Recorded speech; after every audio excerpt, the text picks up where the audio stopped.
Imagine a weekly shot that quietly turns down the volume on hunger. Food stops calling your name all day. Portions shrink without a fight. The scale finally starts moving in the right direction. That's the promise people see in Ozempic and Mounjaro. But behind the glow of before and after photos, there is a real clinical question we have to answer. How safe are these drugs? What side effects actually show up in the real world? How common are they? And when you add it all up, are they worth it for weight loss? Hi, I'm Dr. Mehrat. In the next few minutes, I'll give you a clear, no nonsense tour of what these medications do, what they don't do, and what you're likely to feel if you start one. I'll keep everything in everyday language, but the numbers I'll mention come from large clinical trials and major medical reviews. Both medications started life in diabetes clinics, not weight loss spas.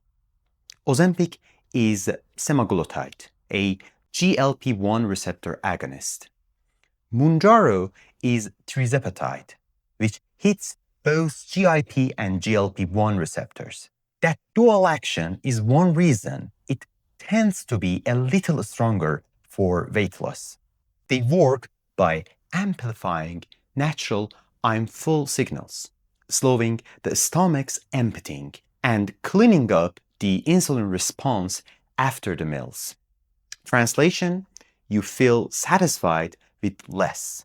You snack less often, and you aren't thinking about food every 10 minutes. That's the lever. It's not magic, it's physiology. So, how much weight do people really lose? In the big semaglutide trials for obesity, average loss landed around 15% of starting body weight by about a year and a quarter. Put simply, a 100-kilo person often drops roughly 15 kilos. Tirzepatide goes further for many patients. Head-to-head data show an average loss around 20% at higher doses over a similar time frame, and a noticeable slice of people reach 25% or more. Those are bariatric surgery-like numbers without an operating room. The curve is not instantaneous. Most of the drop happens over 6 to 9 months. Then things slow and plateau. That plateau is normal. Your body is finding a new set point. Now, the part most people feel first, the side effects. Be ready for the stomach to speak up early. Nausea is the most common complaint. Depending on dose and how fast you increase it, roughly a third to almost half of users feel some degree of queasiness in the first weeks. It's usually mild to moderate, and it fades as your body adapts. If you try to eat the same large portions you did before, you're more likely to feel it. Your stomach is literally moving slower. Vomiting can happen, especially during dose increases or after a heavy, greasy meal. Diarrhea and constipation both show up, often in the same person but at different times. Expect one or the other in roughly a fifth to a third of users at some point early on. Bloating, indigestion, burping, a vague, heavy stomach, these are part of the same story. Headache and fatigue are less common, but not rare. Typically single-digit to low teens percentages, and they usually settle. A few practical tricks helps a lot. Go slow on dose increases. That's baked into the official schedules for a reason. Keep meals smaller and simpler for the first months, especially on injection days. Avoid high-fat blowouts while you're adjusting. Sip water throughout the day to stay ahead of dehydration. It's the hidden culprit behind feeling lousy. If the nausea is stubborn, many clinicians use a short bridge with anti-nausea medicine during obtubation. The goal isn't to thaw it out, it's to get you through the adaptation. Now, the rarer but more serious issues, the ones you and your doctor should be on the same page about before you start. Pancreatitis is the big scary word people have heard. In large trials and pooled analyses, cases are uncommon and not clearly higher than placebo, but they do occur. The sign you care about is new, persistent, and sometimes severe upper abdominal pain that can wrap to the back, often with vomiting. If that happens, you stop and seek care. Don't negotiate with that symptoms. Gallbladder problems are more straightforward. Rapid weight loss itself raises the risk of gallstones, and we see a small bump in gallbladder-related events on these medications compared with placebo. It's still a small number overall, but real. Right upper abdominal pain after meals is the classic red flag. Your clinician can check with an ultrasound if necessary. There's also the black box warning about medullary thyroid cancer derived from rodent studies. In humans, we haven't seen a confirmed signal for this cancer in trials, but the warning is there out of caution.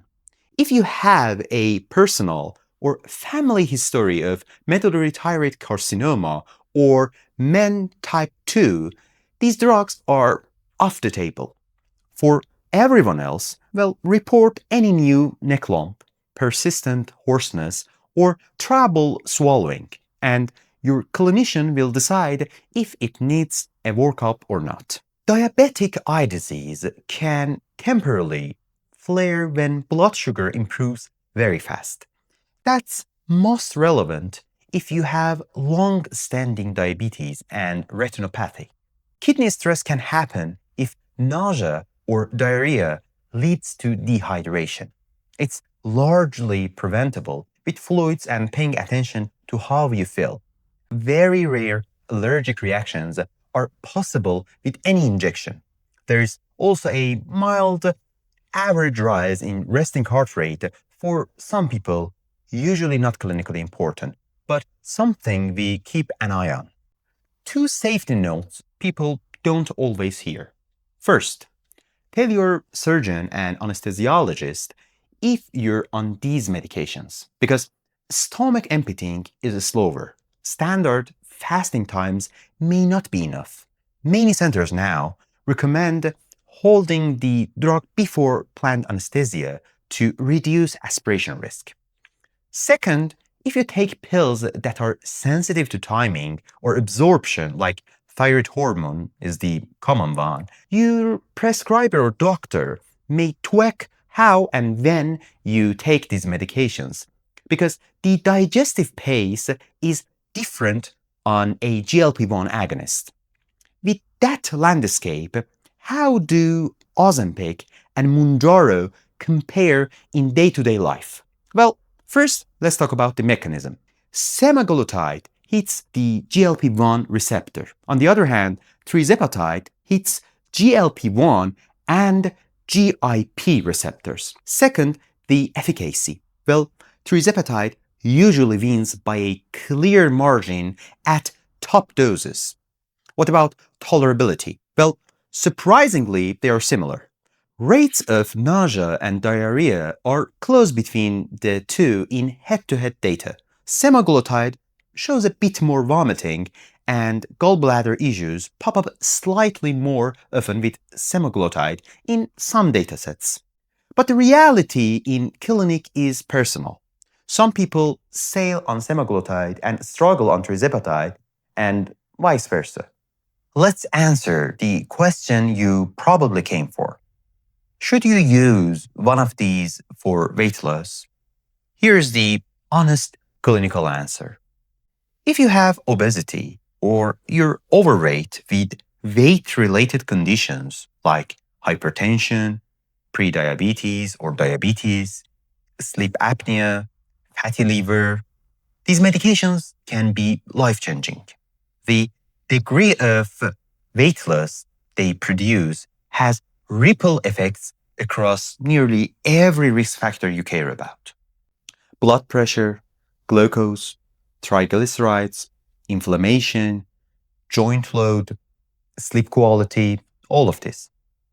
For a lot of patients, the side effects are a tolerable toll to cross a bridge they haven't been able to cross with diet and exercise alone. That's the yes. But the no is just as clear. If your goal is a small cosmetic cut for a beach trip, this is the wrong tool. Too strong, too pricey, and not without risk. If you're unwilling to adjust eating patterns during the ramp up, you'll feel lousy and quit before you see the benefit. If you can't commit to long game, you'll almost certainly regain much of weight after stopping. Studies show that about 2/3 of the lost weight can come back within a year of therapy if lifestyle doesn't change and medication isn't continued. If you're choosing between Ozempic and Mounjaro and you have access to both, my synthesis is this. If maximal weight loss is the priority and you're okay with the possibility of more GI turbulence at high doses, Tirzepatide tends to deliver the bigger drop. If you value a very mature evidence base with broadly similar tolerability and you or your insurance have better access to Semaglutide or Ozempic, that's perfectly strong path. A lot of patients end up trying one, seeing how their body feels at a stable dose for a couple of months, and only then deciding whether to switch. So, where do I land?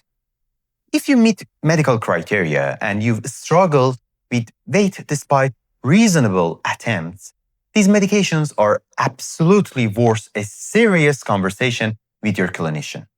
The benefits are much larger than the side effects and the pains of getting a shot weekly. But they are not shortcuts. They are tools. Used thoughtfully, they can change the trajectory of your health. Used casually, they can become expensive, uncomfortable, and you will gain the lost weight in few weeks. I'd love to hear your perspective. Would the benefits be worth the trade-offs for you? Have you tried one of these medications? What did you feel in the first months and what changed by month, for example, 3? Drop your experience or your questions in the comment section. Your story will help someone else make a better decision. If this breakdown helped you cut through the noise, consider sharing it with a friend who's weighing the same choices. Subscribe so you don't miss the follow-ups where we cover plateaus, muscle preservation, and how to transition off medication without giving the weight back. Take care of yourself, eat like someone you love, move ways that make you proud, and if you and your doctor choose to add a weekly shot to that foundation, may it serve you well. Thanks a lot.